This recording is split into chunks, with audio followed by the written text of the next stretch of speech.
Hi, I'm the little prince. I came back to Earth and tried to see and discover everywhere. I am in Tehran now. I am the little prince of Persia. Let's go.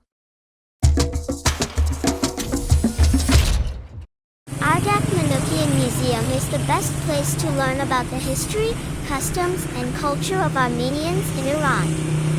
This museum was built next to the Church of St. Mary. The Church of St. Mary was opened in 1941 AD and the museum was opened in 2004 AD in the name of the religious leader of Armenians in Tehran who had this title for 40 years. The first migration of Armenians to Iran began in the 3rd century AD, and after that, this migration intensified with every war in Armenia.